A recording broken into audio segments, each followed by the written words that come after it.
دیکھیں میرا تو آپ انشاءاللہ تعالی جنازہ پڑھنی ہے. وہی نستعین. جیسا کہ آپ سب کو معلوم ہے کہ کچھ دن پہلے عمران خان صاحب کے بیٹے قاسم خان صاحب نے ایک سپیچ کی تھی جس سے ایک ایشو بنایا گیا تھا، اور میرے خیال میں وہ وفاق کی جعلی حکومت اپنی ناکامی چھپانے کے لیے اس کو غلط رنگ دے رہا تھا. آپ سب کے علم میں ہونا چاہیے وہ ویڈیو ہم آپ کو، اور یہاں پر ابھی چل بھی جائے گی، اس کو ہم نے اردو میں ڈب کیا ہے پوری پاکستانی قوم کے لیے اور آپ سب کے لیے. میرے خیال میں جو وفاقی جعلی حکومت ہے ان کو انگلش سمجھ میں نہیں آتی، اس وجہ سے ان کے لیے بھی ہم نے اردو ڈبنگ کے ساتھ اس کو جو ہے ٹرانسلیٹ کیا ہے، تو وہ شاید اگر سنے تو ان کو بھی پتہ لگ جائے گا. جو مین مدعا تھا ایک بیٹے کا اپنے والد صاحب کے لیے، جس کا نہ پاکستان کی سیاست سے کوئی لینا دینا ہے اور نہ ہی ان باقیوں کی طرح پاکستان کا پیسہ چوری کر کر اس نے باہر اپنے لیے فلیٹیں خریدی ہیں اور اپنا کاروبار وہاں کر رہا ہے، بلکہ ایک بیٹے کا جو اپنے والد کے لیے کنسرن ہوتا ہے اس نے صرف وہی کنسرن شو کیا ہے اس پورے ٹاکس میں. ابھی جی ایس پی پلس کیا ہے اور یہ جو اس مدعے کو یا اس تقریر کو غلط رنگ دیا جا رہا ہے، اس کے پیچھے ان کے اغراض و مقاصد کیا ہے وہ میں آپ کو بتاتا چلوں کہ جی ایس پی پلس میں یورپین ممالک کی طرف سے کچھ رولز بتائے گئے ہیں کہ وہ جن کے ساتھ ٹریڈ کریں گے تو ان کو ان چیزوں کا خیال رکھنا ہوگا. اس میں ڈیموکریسی ہے، جمہوریت ہے. آپ سب نے دیکھا کہ قاسم خان صاحب نے 3 دن پہلے تقریر کی. پاکستان کی جمہوریت کا بیڑا تو 1947 سے ہی غرق ہوا ہے، کیونکہ حقیقی جمہوریت تو ہم نے دیکھی نہیں ہے. بہرحال جب 9 اپریل 2022 کو ریجیم چینج آپریشن ہوا بیرونی سازش کے ذریعے اور ایک امپورٹڈ گورنمنٹ کو پاکستان پر مسلط کیا گیا، تو اس دن سے مزید جمہوریت کا بیڑا غرق کر دیا گیا. پھر 8 فروری 2024 کا جو الیکشن ہوا اس میں آپ سب نے دیکھا کہ پاکستانی قوم نے کس کو ووٹ دیا اور بیلٹ باکسز سے وہ ووٹ کس کا نکلا. جن کی 180 سیٹیں ہیں، عمران خان صاحب کی پارٹی پاکستان تحریک انصاف پاکستان کی سب سے بڑی سیاسی جماعت ہے.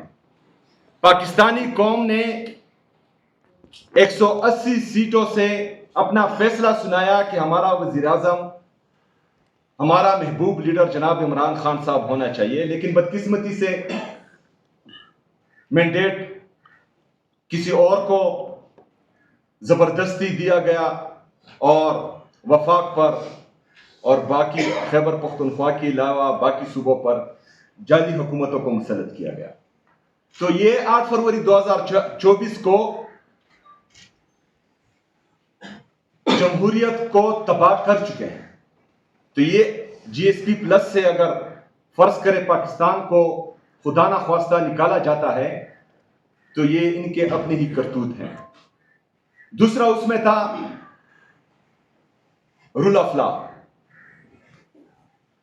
آپ سب نے دیکھا کہ پاکستان تحریک انصاف جو پاکستان کی سب سے بڑی سیاسی جماعت ہے، وہ مسلسل 3 سالوں سے پاکستان میں کیا فیس کر رہی ہے. ہمیں جلسے کرنے کا حق نہیں ہے، ہمیں احتجاج کا حق نہیں ہے، ہمارے کارکنوں کو اٹھایا جاتا ہے, ہمارے کارکنوں کو مارا جاتا ہے, اس میں مائنر کو بھی نہیں دیکھا جاتا, 18 سال سے کم ہو ان پر بھی کیسز ڈال دیے جاتے ہیں, اسٹوڈنٹس کو بھی جیلوں میں بھیج دیا جاتا ہے, نوجوانوں کو بھی مارا پیٹا جاتا ہے, برہنہ کیا جاتا ہے, برہنہ کر کے مارا جاتا ہے. سندھ میں آپ نے دیکھا ہمارے ایم پی ایس کو انہوں نے اٹھایا, ان کو مارا, ان پر تشدد کیا, اس کے نشانات آپ سب نے میڈیا پر دیکھے. صحافیوں کے ساتھ جو رویہ رکھا گیا, ارشد شریف شہید کو شہید کر دیا گیا, عمران ریاض صاحب کو اٹھایا گیا, ایاز صاحب کو اس کو تشدد کا نشانہ بنایا گیا, سمیع ابراہیم صاحب کو اس کو تشدد کا نشانہ بنایا گیا, محیط پیرزادہ صاحب, جتنے بھی ہماری صحافی برادری ہیں. تو ڈیموکریسی میں سپرمیسی آف کنسٹیٹیوشن ہوتی ہے, آئین کی بالادستی ہوتی ہے. یہی آئین آپ کو, مجھے, پوری پاکستانی قوم کو یہ حق دیتی ہے کہ یہاں پر فریڈم آف سپیچ ہونی چاہیے. تو اگر میں کچھ بولتا ہوں ان جعلی حکمرانوں کے خلاف اور پھر مجھے اٹھایا جاتا ہے, مجھے تشدد کا نشانہ بنایا جاتا ہے, تو یہ ہیومن رائٹس کی وائلیشن میں آتا ہے. جو ہمارے بنیادی انسانی حقوق ہیں ان سے ہمیں محروم رکھا جاتا ہے. پھر ہمارے محبوب لیڈر جناب عمران خان صاحب کے ساتھ ایک تو ناحق قید کیا ہوا ہے جھوٹے کیسز میں, دوسرا وہاں پر ان کو آئسولیشن میں رکھا جاتا ہے. ان کی اہلیہ بشرا بی بی, ان کے ساتھ کیسا رویہ رکھا جاتا ہے. ابھی تو یہ بھی سننے میں آ رہا ہے کہ ان کی آنکھ میں بھی مسئلہ آ رہا ہے, جو انتہائی تشویشناک ہیں.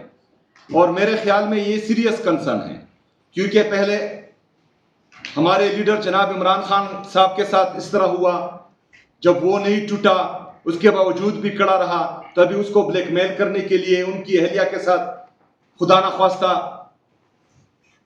ان کی صحت کے ساتھ ناروا سلوک کیا جا رہا ہے. تو یہ تمام چیزیں جو ہیں یہ ہیومن رائٹس کی وائلیشن میں آتی ہیں. تو جی ایس پی پلس میں یہ بھی ہے. تو قاسم خان صاحب تو ادھر پاکستان میں نہیں رہتے, یہ ہیومن رائٹس کی وائلیشن کون کر رہا ہے؟ جو کر رہے ہیں وہ اس کے ذمہ دار ہوں گے اگر خدا نخواستہ کل کو پاکستان اس سے نکلتا ہے. لیبر رائٹس اس میں ہیں, ان کے رولز میں. چائلڈ لیبر, جو ہمارا انڈسٹریل لیبر ہے, وہ بھی آتے ہیں اس میں. انوائرمنٹل پروٹیکشن, وہ بھی ان کا رول ہے. یہاں پر خیبر پختونخوا میں ہم عمران خان صاحب کی ویژن کے مطابق درخت لگائے جا رہے ہیں. ہم پاکستان کا 45% فارسٹ خیبر پختونخوا دے رہا ہے, 45%. ہمارے ٹوٹل ایریا کا خیبر پختونخوا کا تقریباً 26.5% ہمارا فارسٹ ہے, اور یہ ہم مزید بہتر کرنے جا رہے ہیں. شجرکاری مہم کا آغاز ہم نے کر دیا ہے, کیونکہ پاکستان کلائمیٹ چینج کی زد میں. دوسری طرف یہ جعلی وفاقی حکومت اور اس کے کارندے اور ان کے لانے والے سوسائٹیز کے لیے درخت کاٹ رہے ہیں,